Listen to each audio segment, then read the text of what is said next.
जय हिंद साथियों, स्वागत है एक बार फिर से आपका अपने YouTube channel Khan education hub पर।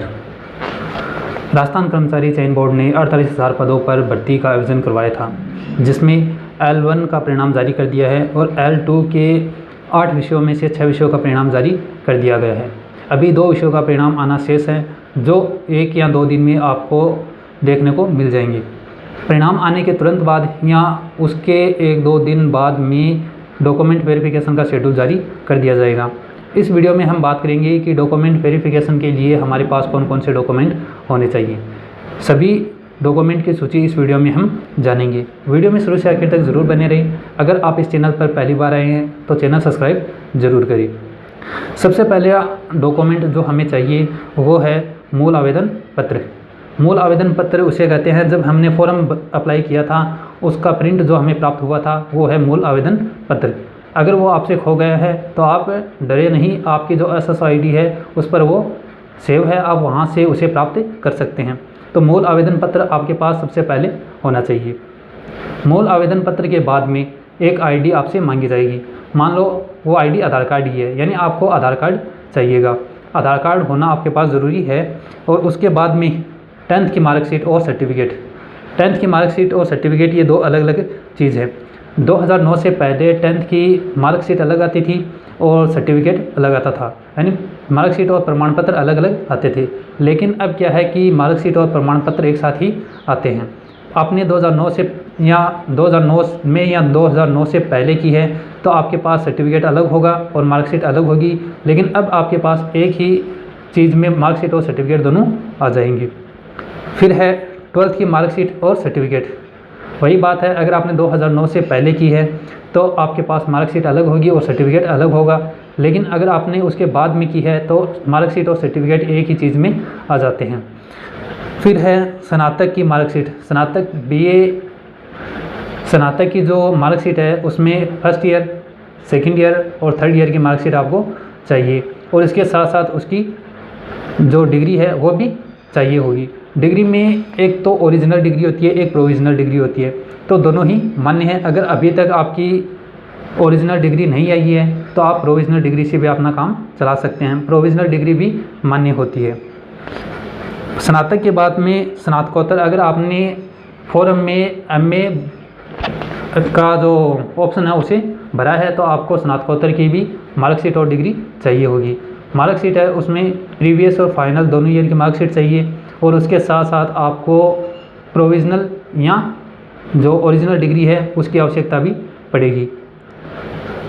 और उसके बाद में हम बात करें तो BEd की मार्कशीट आपको चाहिए। अगर आपने 1 साल वाली BEd की है तो आपके पास 1 मार्कशीट होगी, और अगर आपने 2 साल वाली BEd की है तो आपके पास 2 मार्कशीट होगी। मार्कशीट के साथ साथ आपके पास ओरिजिनल या प्रोविज़नल डिग्री होनी ज़रूरी है। और अगर आप लेवल फर्स्ट से हैं तो आपके पास BSTC की मार्कशीट और डिग्री होनी ज़रूरी है। उसके साथ साथ अब हम बात करें कि और कौन कौन से डॉक्यूमेंट चाहिए, तो ये ज़रूरी नहीं लेकिन फिर भी कई बार मांग लेते हैं।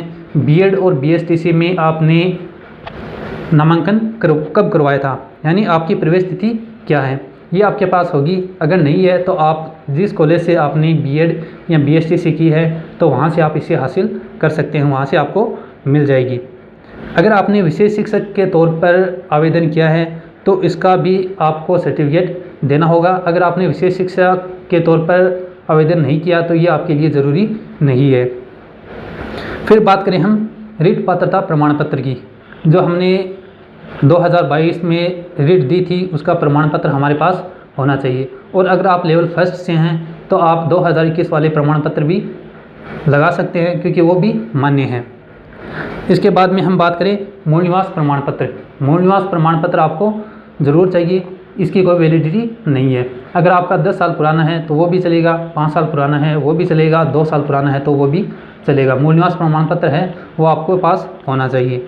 मूल निवास प्रमाण पत्र के अलावा एक और प्रमाण पत्र है जिसे हम जाति प्रमाण पत्र कहते हैं। अब जाति प्रमाण पत्र कितना पुराना होना चाहिए? जाति प्रमाण पत्र है वैसे तो ये 6 माह के लिए वैलिड होता है, लेकिन विज्ञप्ति में लिखा है कि अगर आपके पास 3 साल पुराना प्रमाण पत्र है, जाति प्रमाण पत्र है, तो आप शपथ पत्र एक जो शपथ पत्र आएगा वो साथ देंगे तो वो भी मान्य होगा। तो आप फिक्र ना करें, चिंता ना करें। अगर आपके पास 6 महीने से ज़्यादा पुराना है, लेकिन 3 साल से ज़्यादा पुराना नहीं होना चाहिए। 3 साल से अगर ज़्यादा पुराना है तो दिक्कत आ सकती है। 6 महीने से ज़्यादा पुराना है तो आपको एक शपथ पत्र देना होगा।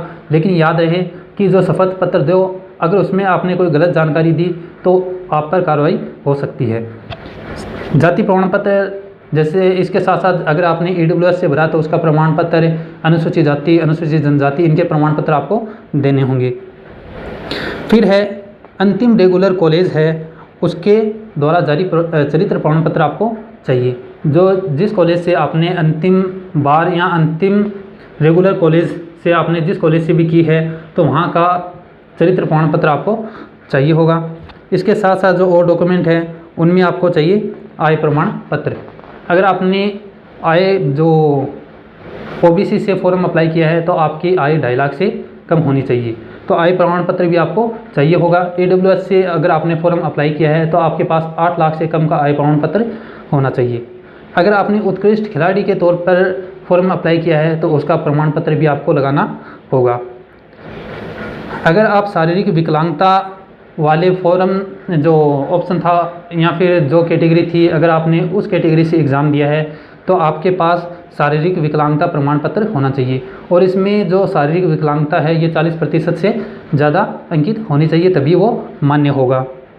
अगर आप विधवा हैं तो स्वयं का शपथ पत्र और इसके साथ साथ मृत्यु का जो पति है उसका मृत्यु प्रमाण पत्र भी लगाना होगा। विधवा है तो स्वयं का शपथ पत्र होगा और उसके साथ साथ पति का मृत्यु प्रमाण पत्र आपको लगाना होगा। अगर आप तलाकशुदा हैं तो तलाकशुदा के जो कागजात हैं, जो प्रमाण पत्र है वो आपको दिखाने होंगे। और अगर आप शादीशुदा हैं तो शादीशुदा होने की स्थिति में आपको मैरिज सर्टिफिकेट भी अपलोड करना होगा या डॉक्यूमेंट वेरिफिकेशन करवाना होगा। भूतपूर्व सैनिक हैं, एक्स सर्विसमैन हैं तो उसका प्रमाण पत्र भी आपको अपने डॉक्यूमेंट वेरिफिकेशन में लगाने होंगे। इसके साथ साथ कुछ शपथ पत्र हैं जो आपको चाहिए होंगे। वो शपथ पत्र कौन कौन से हैं? पहला तो ये कि आपने शादी की हुई है तो एक शपथ पत्र देना होगा कि मैंने दहेज नहीं लिया, इसका शपथ पत्र होगा। ये जो जितने भी शपथ पत्र हैं इसका प्रारूप है वो आयोग है या बोर्ड है वो जारी करेगा। तो अगर आपने शादी कर ली तो इसका दहेज का प्रमाण पत्र आपको देना होगा कि मैंने दहेज नहीं लिया। इसके साथ साथ आपको एक धूम्रपान नहीं करने संबंधी भी स्व घोषणा का प्रमाण पत्र वो देना होगा। ये जो विभाग है, बोर्ड है, उसकी वेबसाइट से आपको मिल जाएगा। ये कहीं से नहीं बनवाना, ये स्व घोषणा है। फिर है प्रतियोगिता परीक्षा से वंचित नहीं किए जाने का स्व घोषणा पत्र भी आपको देना होगा। संतान संबंधी घोषणा पत्र, अगर आप विवाहित हैं तो आपको बताना होगा कि आपके कितनी संतान हैं। 2 है, 2 से ज़्यादा हैं तो आप इसके लिए एलिजिबल नहीं होंगे, आपको बाहर कर दिया जाएगा। अविवाहित संबंधी घोषणा, अगर आप अविवाहित हैं तो आपको अविवाहित संबंधी घोषणा का पत्र भी देना होगा। सभी सूचना सही होने की घोषणा, आपको एक आवेदन पत्र भरना होगा जिसमें आपको बताना होगा कि आपने जितनी भी सूचना दी है, मार्कशीट दी है, सर्टिफिकेट दिए हैं, वो सारे के सारे सही हैं। इसके साथ साथ आपको आपराधिक प्रकरण न होने का स्व घोषणा पत्र भी विभाग को देना होगा।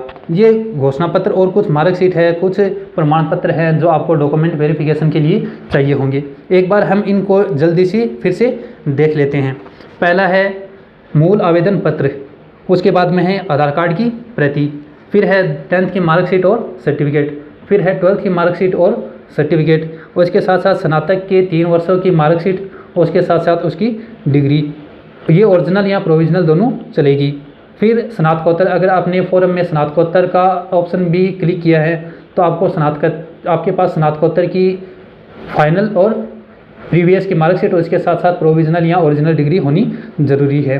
बीएड की marksheet first year second year, अगर आपने 2 सालों की बीएड की है तो, और अगर 1 साल की है तो उसकी बीएड और उसके साथ साथ प्रोविजनल या ओरिजिनल डिग्री आपको चाहिए होगी। अगर आप लेवल फर्स्ट से हैं तो आपको BSTC की मार्कशीट और डिग्री विभाग को दिखानी होगी।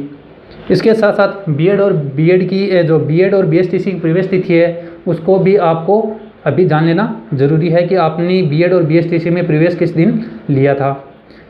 विशेष शिक्षक से आपने अगर फॉर्म अप्लाई किया है तो उसका प्रमाण पत्र, इसके साथ साथ आपके पास रिट पात्रता प्रमाण पत्र होना ज़रूरी है। अगर आप L2 से हैं तो 2022 में जो रिट हुई थी उसका प्रमाण पत्र 2021 वाली का प्रमाण पत्र नहीं चलेगा, क्योंकि वो भर्ती रद्द कर दी गई थी। और अगर आप लेवल फर्स्ट से हैं तो 2021 वाला भी प्रमाण पत्र लगा सकते हैं। इसके साथ साथ आपके पास मूल निवास प्रमाण पत्र होना चाहिए। जाति प्रमाण पत्र 3 साल से ज़्यादा पुराना नहीं होना चाहिए। 6 महीने से ज़्यादा पुराना है तो आपको एक शपथ पत्र बढ़ना होगा और उसके साथ आप ये लगा सकते हैं। अंतिम रेगुलर कॉलेज से चरित्र प्रमाण पत्र आपके पास होना चाहिए, जो आप अभी बनवा लें। इसके साथ साथ आय प्रमाण पत्र, अगर आप जो अन्य पिछड़ा वर्ग से हैं तो 2.5 लाख, अगर AWS से हैं तो 8 लाख से कम का आपके पास आय प्रमाण पत्र होना ज़रूरी है। अगर आपने उत्कृष्ट खिलाड़ी से जो कोटे से फॉर्म भरवाया है, 2% आपको आरक्षण चाहिए, तो आपको उत्कृष्ट खिलाड़ी का प्रमाण पत्र देना होगा। अगर आप शारीरिक रूप से विकलांग हैं तो उसका प्रमाण पत्र, उसमें जो विकलांगता है वो ये 40% से ज़्यादा होनी चाहिए। अगर आप विधवा कोटे से फॉर्म अप्लाई किया, अगर आपने विधवा कोटे से फॉर्म अप्लाई किया है तो एक तो उसमें का शपथ पत्र और इसके साथ साथ पति का मृत्यु प्रमाण पत्र आपको लगाना होगा। अगर आप तलाकशुदा हैं तो न्यायालय निर्णय, यानी न्यायालय ने जो तलाकशुदा के जो कागजात बनाए थे वो कागज़ आपको लगाने हैं। इसके साथ विवाह पंजीयन प्रमाण पत्र, अगर आपकी शादी हो चुकी है तो आपको मैरिज सर्टिफिकेट लगाना होगा। अगर आप भूतपूर्व सैनिक हैं तो आपको उसका प्रमाण पत्र लगाना होगा। इसके साथ साथ कुछ शपथ पत्र हैं। ये शपथ पत्र है, ये आयोग की वेबसाइट है या बोर्ड की वेबसाइट है, वहाँ से हमको मिलेंगे और उसी के आधार पर ये बनेंगे। पहला है, विवाह के समय दहेज स्वीकार नहीं करने की स्व घोषणा करनी होगी। धूम्रपान नहीं करने संबंधी स्व घोषणा है। प्रतियोगिता परीक्षा से वंचित नहीं होने की जानकारी है वो देनी होगी। संतान संबंधी घोषणा, अगर आपकी 3 संतान हैं, अगर आप विवाहित हैं और 3 संतान हैं, आपके 3 संतान हैं तो आप इस भर्ती प्रक्रिया से बाहर हो जाएंगे। अविवाहित संबंधी घोषणा का जो पत्र है वो देना है। सभी सूचना सही हैं, इसका भी आपको एक घोषणा पत्र देना होगा। आपराधिक प्रकरण न होने से संबंधित भी स्व घोषणा पत्र आपको देना होगा। अगर आपने इनमें गलत जानकारी दी तो आप पर कार्रवाई हो सकती है। उम्मीद है आप सबको ये वीडियो पसंद आया है। आपके पास इनमें से लगभग सभी प्रमाण पत्र, सर्टिफिकेट या फिर कहे जो मार्कशीट है वो उपलब्ध होंगे। अगर नहीं है तो फिर भी जल्द से जल्द आप इसे प्राप्त कर ले और जल्द ही आपका डॉक्यूमेंट वेरिफिकेशन का शेड्यूल है वो जारी कर दिया जाएगा। वीडियो को देखने के लिए आप सबका तहे दिल से शुक्रिया। इस चैनल को ज़रूर सब्सक्राइब करें।